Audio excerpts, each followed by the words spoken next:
aujourd'hui, il a confié à Ousmane Sonko des pouvoirs qui, avant, étaient gardés par jalousie par les présidents qui l'ont précédé. Lui, il a eu cette générosité de partager et cette intelligence surtout de partager son pouvoir avec son Premier ministre. C'est aussi simple que ça, c'est ce que j'ai voulu dire dans cette parce que Gueye, bon, je comprends, Gueye en tant que militant, qu'il puisse, dans cette case c'est absolument tout ce que, par rapport à Ousmane Sonko. Non, il y a une hiérarchie à la tête du Sénégal. Pas du fait de Bassirou Diomaye Faye. En fait, il y a ce défaut de départ qui a fait que Sonko s'est retrouvé en prison et que le PASTEF devait trouver un candidat de rechange et que c'est Bassirou Diomaye Faye. Et en même temps, dans son fort intérieur à lui, mais j'interprète peut-être de Sonko, c'est qu'il espérait que Bassirou Diomaye Faye ne soit pas élu président de la République. Or, les Sénégalais, c'est moi qui interprète. C'est mon interprétation. Alors, ce qui fait que les Sénégalais, ils ont élu parce qu'ils n'en pouvaient plus. Ils n'en pouvaient plus. C'est une libre interprétation. Exactement ça.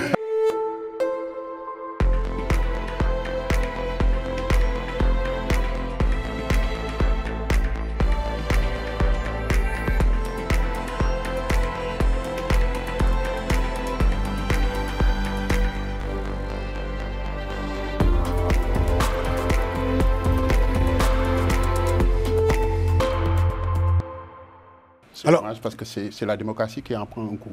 C'est une bonne transition parce qu'on va parler de vous, on va parler du PASTEF, on va parler du Sénégal, évidemment, pour voir si le soleil se lève à Dakar, hein, ou alors s'il se couche d'ailleurs. Si c'est le soleil de la démocratie.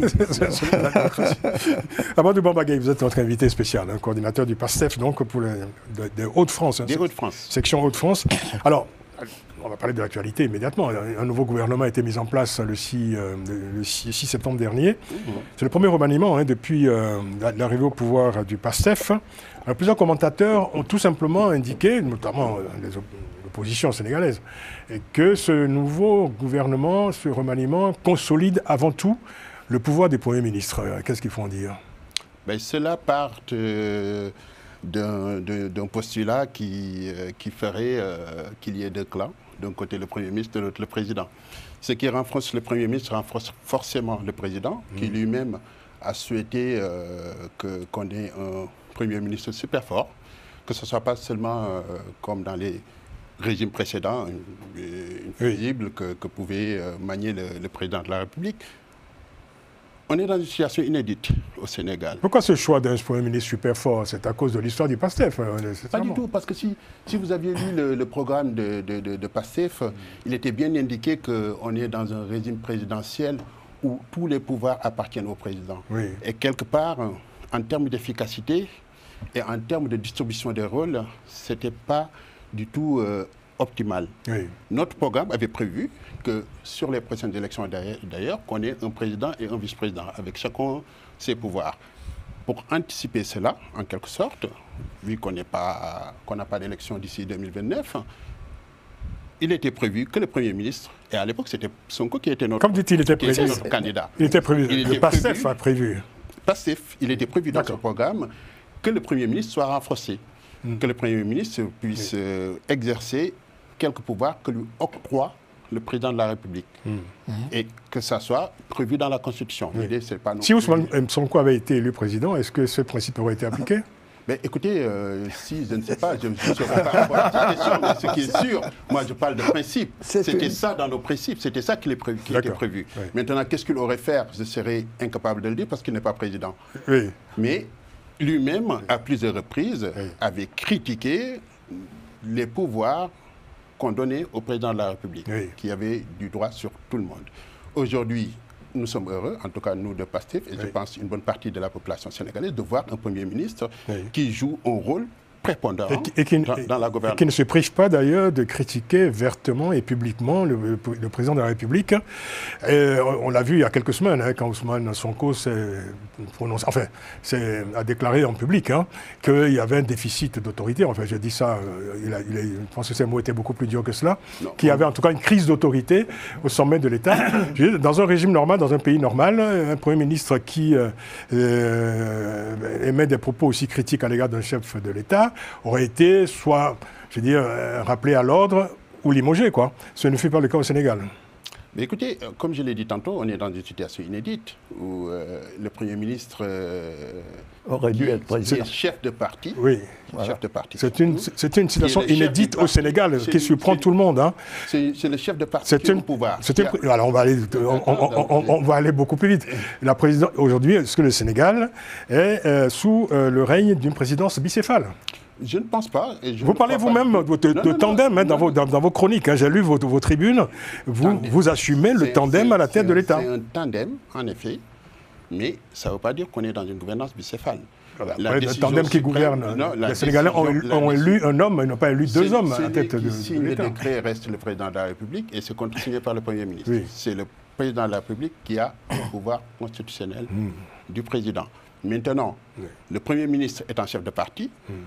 Dans le cadre, parce qu'il faut, ces propos du Premier ministre, il faut les remettre dans le contexte et leur cadre. C'était dans une manifestation organisée par le PASTEF, où nous sommes en train de préparer le renouvellement donc de nos public, instances. Filmé. Et il a... C'est pas des confidences. Il a exprimé sa position, même au sein de PASTEF, d'autres une position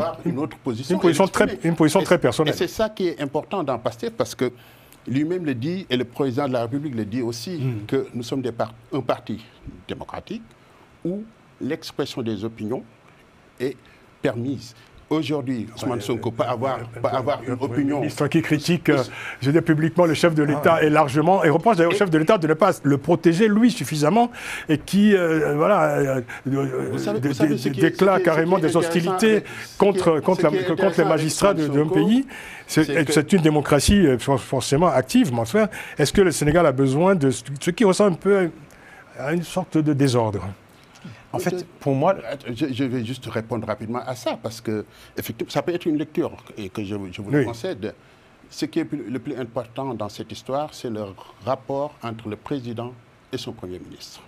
On sait très bien que depuis qu'ils étaient dans l'opposition, et heureusement qu'il y a eu beaucoup de discussions, beaucoup de débats dans lesquels ils avaient déjà exprimé que dans des débats internes, ils peuvent s'opposer et l'exprimer, sans problème, en toute démocratie.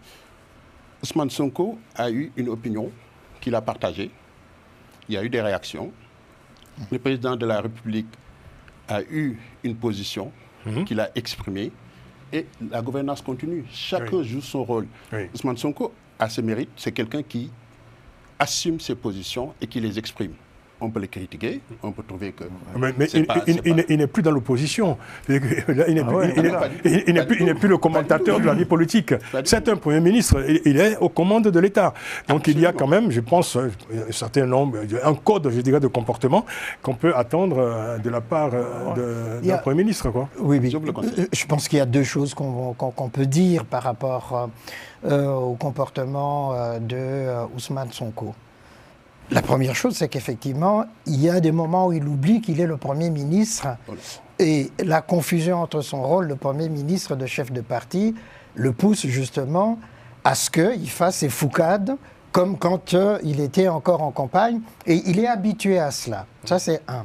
Deux, en fait, jusqu'à présent, il n'est pas sorti dans cette idée que c'est lui qui devait être le président de la République et qu'au fond, ce n'était pas Bassirou Diomaye Faye. Que Bassirou Diomaye Faye est un président par défaut. Exactement. Et ça, il l'a dit, donc par défaut. Et que donc, ensuite, ce qui est intéressant, c'est plutôt le calme de Bassirou Diomaye Faye, qui, par son calme, essaie de ramener son Premier ministre justement à son rôle. D'ailleurs, dans certaines des positions de Bassirou Diomaye Faye, il rappelle toujours que c'est le président de la République qui a été élu au suffrage universel. C'est lui qui a le pouvoir.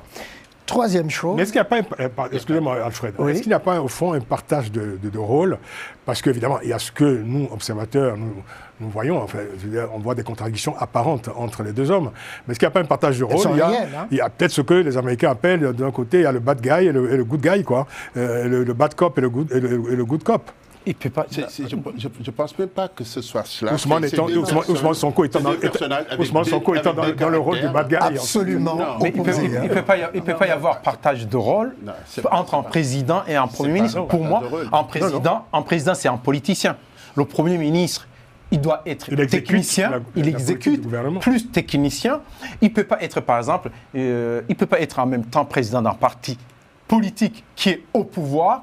En ce cas, je pense qu'il s'est trompé. Bon, il se comportait parfois comme un chef de la diplomatie. Il aurait dû être le président de l'Assemblée nationale. Et en ce cas-là, il serait en critique contre le gouvernement. Je ne serai pas d'accord avec vous parce que il verrait sauter le Premier ministre. Il ne devrait pas critiquer le président.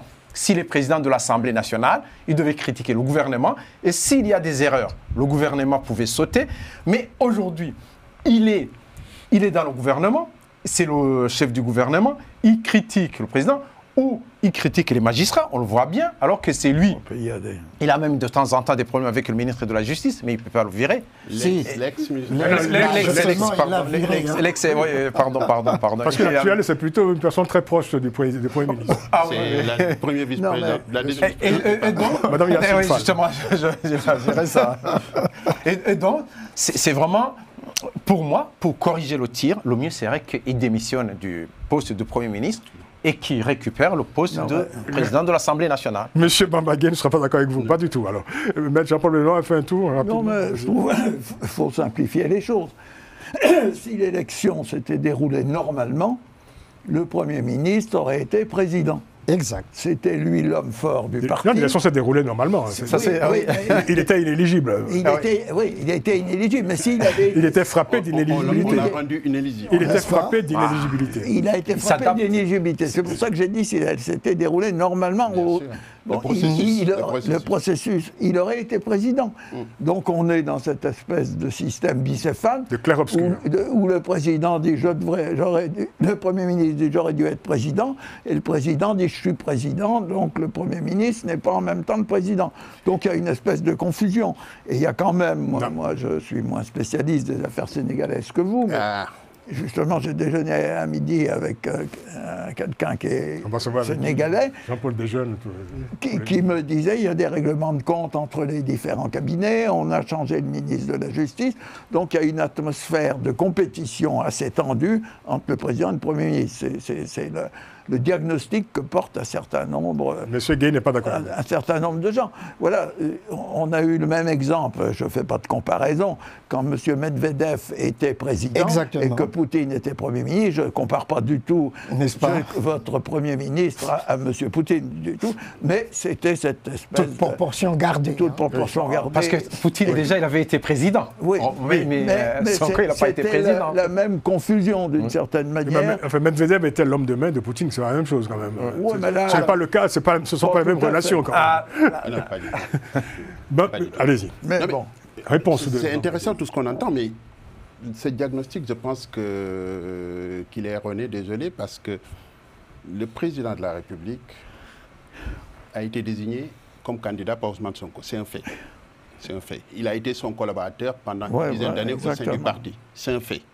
Et que Ousmane Sonko... Non, attendez. Vous dites qu'il a été désigné comme président ? Comme candidat. Comme candidat.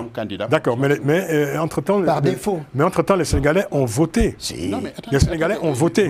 Je vais finir ma réflexion. Les Sénégalais ont voté. Et les Sénégalais ont voté pour Bassirou Diomaye. Voilà. C'est lui le président actuel. Je vous ai dit dès le départ, c'est lui qui a le décret. C'est lui qui a prêté serment devant les Sénégalais. Et personne ne lui conteste ce pouvoir. Sauf ni nous, ni le Premier ministre. Le Premier si. Le Premier ministre lui-même, à plusieurs reprises, l'a rappelé. Mais il ne pouvait pas faire que aujourd'hui, sa décision d'avoir désigné Bassirou Diomaye Faye, c'est l'une des meilleures décisions qu'il a prises. Et il lui reconnaît ses pouvoirs à 100%.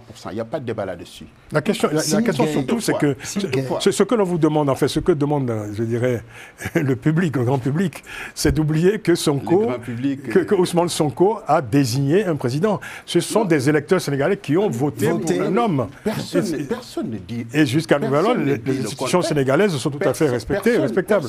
Personne ne dit le contraire. Oui. Ousmane Sonko, il a désigné un candidat qui a été et les ensuite Sénégalais, élu. Est-ce que juste c'est lui qui l'a désigné ou c'est le bureau? C'est le bureau du parti. C'est pas important. C'est Ousmane Sonko qui l'a désigné. C'est Ousmane Sonko qui l'a désigné. Il a fait une vidéo pour nous dire.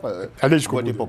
Je disais tantôt, les 54% des électeurs sénégalais ont choisi Bassirou Diomaye Faye. Absolument. Oui, et il a été accompagné dans cette campagne par son Premier ministre, Ousmane Sonko. Il n'y a aucune dualité au sommet du pouvoir. Il peut y avoir un moment ou un autre des incompréhensions, des frustrations, des positions divergentes que chacun peut exprimer.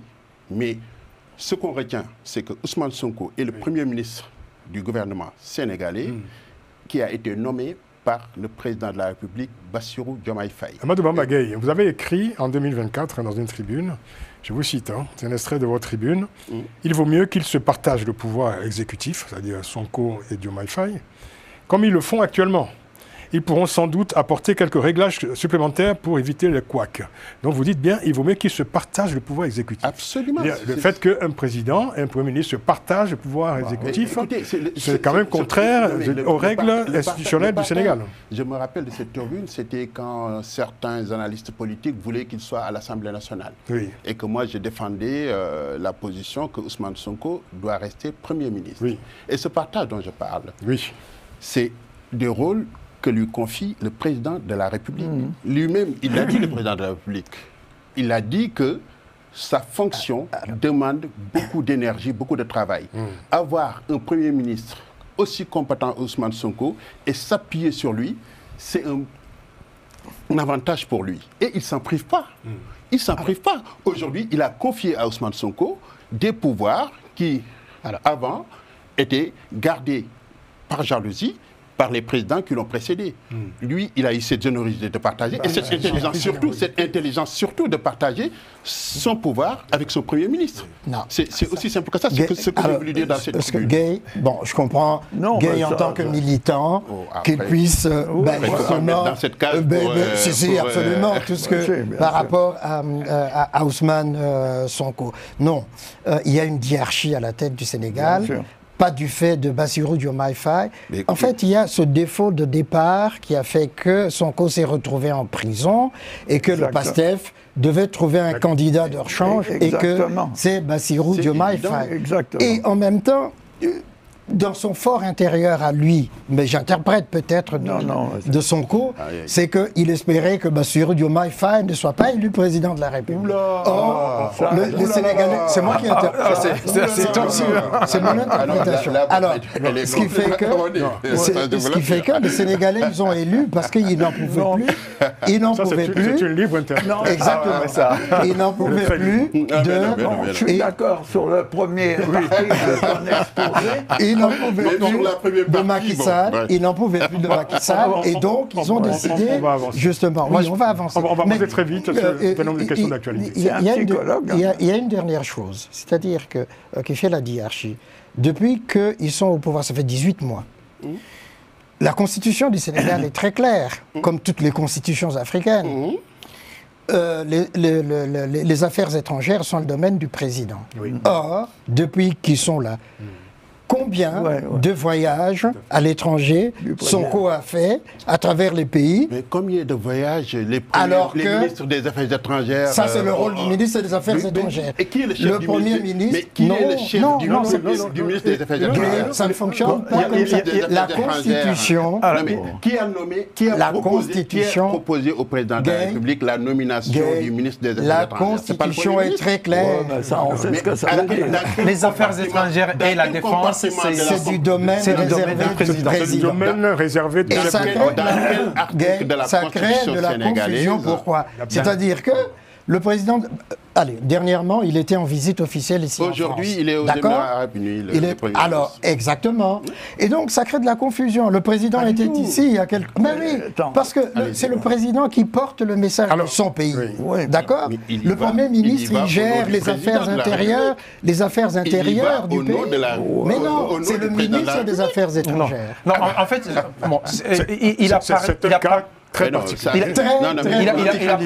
il a parlé de partage de pouvoir. En principe, il n'y a pas de pouvoir partage exécutif. Exécutif. C'est une Parce que dans l'exécution des tâches. Oui, je termine. C'est dans l'exécution des tâches. L'exécution des tâches. Entendez par là. Le gouvernement. Un partage dans l'exécution des tâches. Non, c'est pas. Le président de la République peut confier une partie de son pouvoir au Premier ministre. Pas du tout. Pas du tout. Parce que le Premier ministre, il est responsable du gouvernement. Du gouvernement. Et c'est le gouvernement qui va exécuter. Je termine. Et c'est le gouvernement qui. C'est pour ça qu'on dit qu'il y a un pouvoir exécutif, législatif et judiciaire. Absolument. Exécutif est contrôlé par le Parlement, le législatif. C'est-à-dire que le Parlement contrôle le gouvernement, donc le Premier ministre ne contrôle pas le président. Exactement. Et donc, bien sûr, et le partage de pouvoir ne peut pas s'exercer parce que le Premier ministre, il a le travail du gouvernement, de ses ministres. Le président, il représente le pays, il y a des fonctions qu'il a. On ne va pas se partager les affaires étrangères en disant je vais dans tel pays. Parce que quand on fait une visite, par exemple en Turquie, on rencontre Erdogan, le président Erdogan, il y a des engagements qu'on prend au niveau d'un pays. Or, le Premier ministre, il ne peut pas prendre un engagement sans s'en référer au président. Il peut pas. Qui vous a dit que ça ne réfère pas au président? Non, on ne peut pas être en discussion et puis en même temps, le ministre des Affaires étrangères, il peut en parler et en référer au président. Mais en réalité... Laissez M. Bambagay donc la ministre des Affaires étrangères va court-circuiter son manager, qui est le Premier ministre. Attendez. Laissez-le répondre, s'il vous plaît. Laissez-le développer sa pensée. Entendons sur deux trois choses.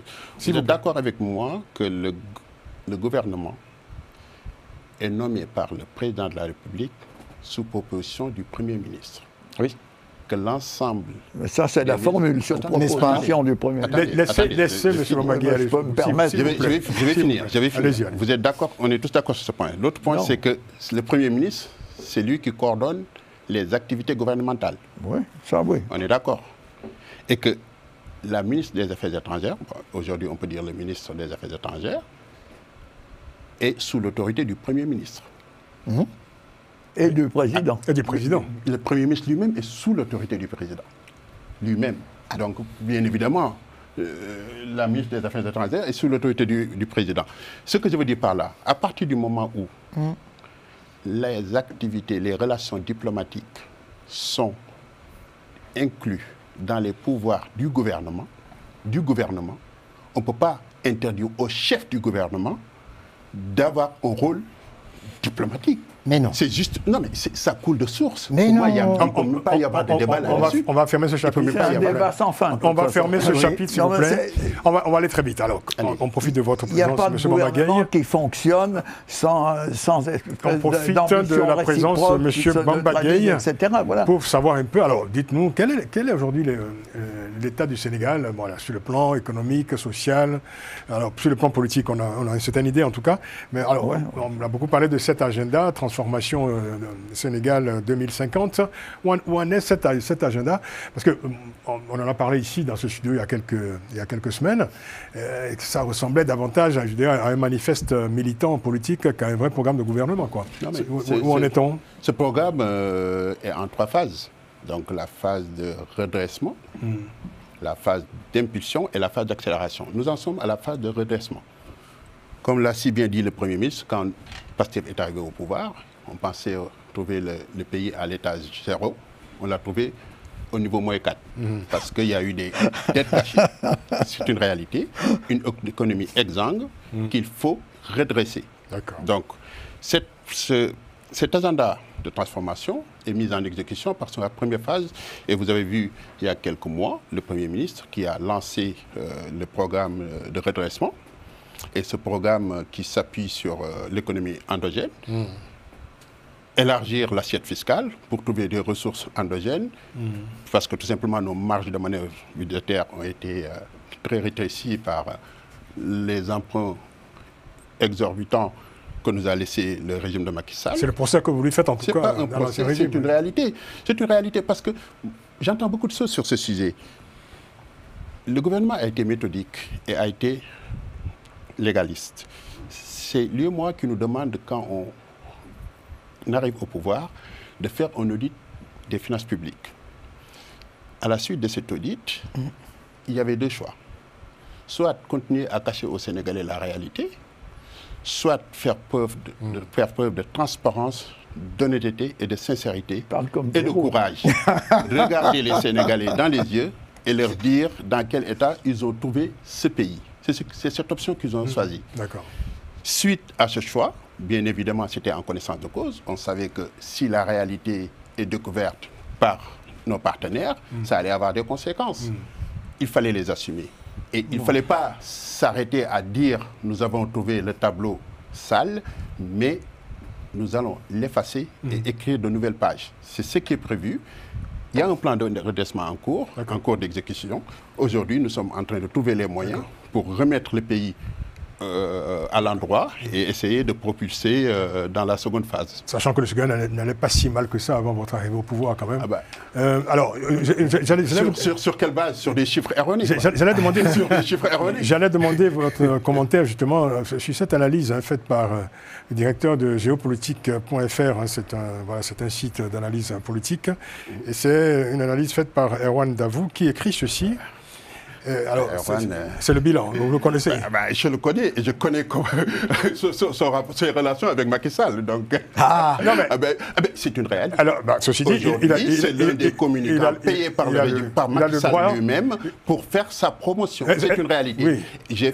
Et quand en 2023, le journal Marianne avait sorti cet article sur les frères musulmans qui auraient financé Ousmane Sonko, que nous avions fait notre petite enquête ici en France auprès du journal Marianne. Est-ce que vous lui accordez le droit de penser au moins? Il s'est avéré quoi? Que c'était lui qui était derrière cette... Alors, puisqu'il pense... Donc aujourd'hui, c'est son discours... Puisqu'il pense de temps en temps, il peut penser ce qu'il veut, mais bon, voilà le bilan qu'il fait. Voilà le bilan qu'il fait d'une année du gouvernement, du pouvoir PASTEF. Une économie à l'arrêt, une soif de vengeance, une diplomatie et des libertés en souffrance. Les questions économiques sont reléguées au second plan. Le débat politique semble monopolisé par un désir de vengeance interminable à l'égard de l'ancien pouvoir autoritaire et liberticide. Un parti-État, c'est le parti donc PASTEF, un parti-État qui promeut un panafricanisme régional, mais qui invisibilise le Sénégal sur la scène internationale. Bon, je pourrais vous citer d'autres analyses. J'ai déjà lu ça. Quand il parle des menaces sur la liberté, il n'est pas le seul à le dire, par exemple. La presse, enfin les médias sénégalais, parlent de menaces graves quand même qui pèsent, je dirais, sur les médias. Venons-en aux médias. Nous en avons beaucoup parlé, etc. Et on a le sentiment qu'il y a une sorte de guérilla permanente entre M. Ousmane Sonko et des journalistes en général. Vous pouvez parler que des journalistes d'ailleurs. Je veux bien entendre. C'est quand même le Premier ministre qui a quand même instauré le délit d'offense au Premier ministre. Vous connaissez le délit d'offense au chef de l'État? C'est pas lui le juge, donc il ne peut pas. Quand même, puisque c'est pas lui qui Alioune Tine, vous connaissez Alioune Tine? Que je connais très bien. Exactement. On va conclure bientôt sur le Sénégal. Je peux juste rapidement sur les médias revenir sur ce qui s'est passé. Macky Sall, une semaine avant son départ, a reçu les patrons des médias pour leur accorder une amnistie fiscale. Et il n'en a pas les prérogatives. C'est une prérogative du Parlement. Suite à cela, Diomaye Faye, qui est arrivé au pouvoir, a demandé qu'on n'exécute pas cet ordre illégal. Les médias, pour la plupart, l'ont admis qu'ils ne sont pas en règle fiscalement. Que certains, et Diomaye Faye, le président de la République, l'a si bien dit, si l'État était assez rigoureux, attendez, je finis, si l'État était assez rigoureux, il aurait poursuivi ses patrons de médias pour détournement de biens publics. Parce que pour la plupart, c'est de la TVA. La TVA, vous savez comment ça fonctionne, la TVA. Mais si le président s'est trompé, par exemple, on ne peut pas poursuivre les médias. Non, mais ce n'est pas par rapport au fait que le président soit trompé. Ce n'est pas ça le problème. C'est par rapport au fait qu'ils aient collecté de l'argent public. Au lieu de le reverser dans les caisses de l'État, ils l'ont gardé pour financer les besoins en fonds de roulement. Ce n'est pas ça le problème, c'est la criminalisation, en fait, des médias qui pose problème. Il y a des journalistes qui sont en prison aujourd'hui au Sénégal. Ben, dis donc, vous n'en connaissez pas. Il y a qui sont... J'en connais qui ont été arrêtés. Oui, mais Alioune Tine vient de produire une tribune pour demander justement... Il y a des journalistes qui sont en prison. Si vous ne le savez pas, il y a des journalistes aujourd'hui au Sénégal qui sont en prison. Attendez, je vais dire une première chose. Alioune Tine, vous connaissez Alioune Tine? Bien sûr que je le connais. D'accord. Donc, c'est parfait. Donc, vous lisez ces tribunes. Mais bien évidemment. Et vous n'avez pas vu qu'il a dénoncé l'arrestation des journalistes? Tu peux dénoncer ce qu'il veut. Mais je vous dis une chose. Vous ne me citerez pas un seul nom de journaliste. Si. Allez-y, je vous écoute. Si. Vous ne me citerez pas un seul nom de journaliste. Sur le coup, vous ne me citerez pas un seul nom de journaliste aujourd'hui qui est mis en prison au Sénégal parce qu'il a critiqué Pastef. Non, vous ne l'avez pas dit. Mais si. Vous n'allez pas m'en citer un. Si, il y en a. Il y a 2 ou 3 qui sont en prison. Alioune Tine, je le prends à témoin. Mais il est là, il le prouvera. D'accord? Ça, c'est un. Alioune Tine, vous n'allez pas citer un seul nom de journaliste. Si. Moi, je suis factuel. On va conclure là-dessus. On va conclure là-dessus. Vous avez juste... Oui, justement, ce que je voulais dire, c'est que vous avez parlé diplomatiquement, on a l'impression que le Sénégal, c'est un pays qui était très connu, qui avait de la place. Mais aujourd'hui, diplomatiquement, vraiment, c'est un pays qui commence à perdre de la hauteur. Bon, je vais continuer. On va, par exemple... Soyez bref. Oui, on voit ce qui s'est passé au niveau de la CEDEAO, le président qui devait présider la CEDEAO. Du côté BAD, de la Banque africaine de développement aussi, les problèmes, c'est qu'on voit aussi les démarches au niveau du Sahel, ça ne donne pas grand-chose. Donc, ça, c'est une fausse information. C'est vraiment... Non. Il y a cette bataille entre le président et le Premier ministre. Les autres pays ont du mal à savoir qui est l'interlocuteur. Vous parlez de bataille, M. Bambagay parle de partage de rôle. Oui, justement, c'est ça le problème. Mais s'ils partagent le rôle, les autres présidents, les autres présidents se demandent finalement, on s'adresse à qui? À Sonko ou au président? C'est ça qui fait perdre, la place au niveau international du Sénégal. Amadou Bambagay, restez avec nous.